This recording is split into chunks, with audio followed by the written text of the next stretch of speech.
Oke sahabat 150 pit stop, kali ini kita mau unboxing kemudian komparasi ya master cakram depan atas dari Repo Absolute sama punyanya Vega atau Jupiter. Nah ini punyanya motor, nah, kita zoom dulu. Ini punya motor Yamaha ya, punya motor Yamaha. Ini bisa untuk Vega, Jupiter MX Mio. Nah ini tampilan dari master cakramnya ya. Ini tuh lubang intip minyak cakramnya itu di samping ya, sebelah kanan itu. Jadi di samping bukan di depan. Kemudian ini gagangnya udah chrome. Ini ada berikut switch remnya ya, switch remnya yang depan ini dipasang di bagian depan sini, beda dengan Honda ya. Honda di bagian bawah terus di bawah. Ini ada bracketnya juga, bracketnya ini dipasang di bagian belakangnya berikut dengan dudukan spion. Nah ini yang Yamaha, ini bracket spionnya ya. Nah terus ini yang Hondanya bisa pakai unbeat atau Repo Absolute. Nah dia lubang minyak remnya, lubang untuk ngelihat minyak remnya ada di depan. Ini gagang remnya warnanya silver, kemudian switch remnya ada di bagian bawah. Nah ketika kita tarik, nah ini switch remnya ada di bagian bawah, biasanya bunyi cetik-cetik. Nah kemudian ini ada baut selang cakramnya. Baut selang cakramnya ini udah include ya. Kemudian ini kalau tampilan dari bawah, nah dia switch remnya di bawah, kemudian di baut. Nah ini lubang intip minyak remnya. Kalau minyak remnya berkurang atau habis, bisa jadi kampasnya juga habis. Oke, kita komparasikan.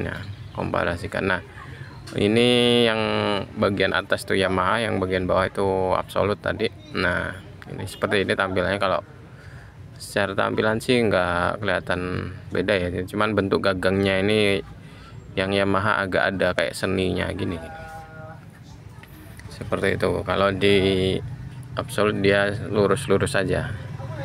Oke, nah itu untuk lubang intipnya. Kalau Yamaha itu di bagian samping, dia jadi nggak perlu ada lubang di batoknya kan. Nah ini kalau di Honda di depan gitu. Biasanya kalau yang Karisma itu harus ada coakannya. Supra 125 juga sama.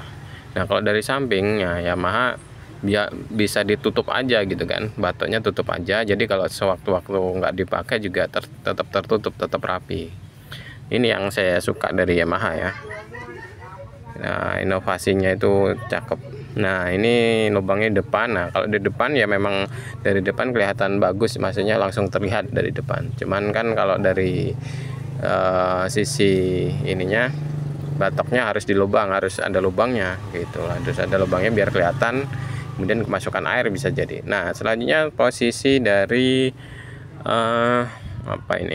sen ya, bracket spion. Nah kalau Yamaha itu dia diikat di bagian bracket belakangnya.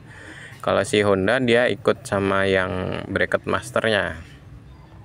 Oke, kenapa kok begini ya? Ini yang saya cukup ini dengan Yamaha, respect banget. Nah kalau dia patah gitu kan, dia bisa diganti tanpa harus ganti master remnya, master cakram yang secara komplit gitu kan. Nah kan kalau misalnya ada benturan positif kan, misalnya spion masih bagus, masih bisa nahan, dia yang kalah adalah yang bracket spionnya. Nah ketika bracket spion ini patah gitu kan, nah ini ada gantinya di Yamaha. Jadi tanpa harus mengeluarkan biaya untuk beli master cakram yang isinya itu, bisa diganti dengan murah. Nah kalau Honda gimana, nggak bisa, harus ganti semuanya gitu kan, karena dia posisinya di situ, dia terikat dengan bracket dengan master cakramnya ya kan.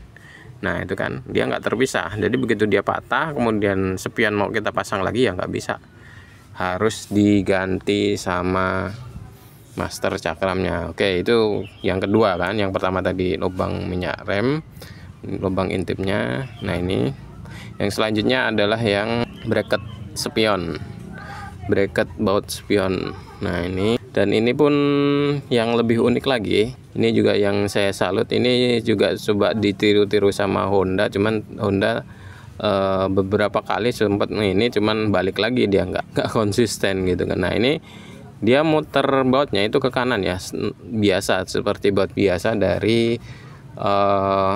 ulir biasa, baut biasa di spionnya gitu kan. Jadi baut 14 ulir biasa ke kanan seperti itu. Nah ini kita coba nih di Yamaha itu beda ya, beda teman-teman. Jadi ulirnya itu ke kiri ya. Jadi kalau kita pasang baut 14 biasa gini, ini nggak bakal masuk. Nah itu kan nggak bakal masuk, nggak bakal bisa gitu kan, kecuali pakai baut yang ulirnya ke kiri. Nah ini tujuannya apa sih? Nah ini kan kalau teman-teman nggak paham, ini fungsinya cukup luar biasa, cukup vital gitu kan. Nah ini dia ulirnya, ya ini ulirnya ke kanan. Nah kita masukkan, nah ini kita masukkan ini ulir yang ke kiri. Nah ini jadi mengencangkan spion itu Yamaha itu ke kiri. Nah maksudnya apa? Maksudnya ketika ada benturan misalnya ada jatuh atau ada tabrakan, nah arah gaya dari spion itu kan dari luar tuh, nah kedorong ke belakang gitu kan, mau nggak mau dia mengendor gitu kan, mengendor dari si baut spionnya, nah atau si spionnya sendiri. Jadi spion itu nggak bakalan patah gitu, atau bracketnya juga nggak, kemungkinan patahnya kecil gitu kan. Nah beda kalau kita pakai yang Honda, begitu dia kena benturan ke arah belakang, ini kondisi bautnya itu mengencang gitu kan, alhasil kalau nggak spionnya yang patah atau pecah, itu positif bracketnya yang patah atau pecah. Nah di bagian situ biasanya patahnya seperti itu ya, jadi dia bisa patah atau pecah gitu kan. Nah jadi kalau beda sama Yamaha, saya sempat berapa kali melihat dan mengalami sendiri ya, jatuh tapi spion Yamaha itu mungkin hanya lecet aja, nggak sampai yang pecah gitu, atau biasanya sih mengendor gitu kan, kencangin lagi ya bisa lagi gitu kan. Beda sama Honda seperti itu. Ini juga sempat mau ditiru sama Honda, teman ya, sempat ada di bagian Supra lama yang cakram, veri cakram, cuman ya nggak lanjut sampai ke yang Supra 125, balik lagi kayak gini. Absolut juga sama lagi. Bahkan yang sekarang yang Vario 150 kalau nggak salah sama PCX itu dia ada sambungannya gitu ke kiri dan ke kanan. Nah ini malah rumit lagi dia seperti itu. Nah ini kalau yang model ke kiri ini juga dipakai sama si Kawasaki ya, Nah dia begitu dikencangkan, kekencangannya di bagian ke kiri. Oke, itu sementara untuk unboxing dan komparasi kali ini. Sampai ketemu di video-video selanjutnya. Follow IG dan TikTok kita di 150 Pit Stop. Sampai ketemu di video selanjutnya. Assalamualaikum warahmatullahi wabarakatuh.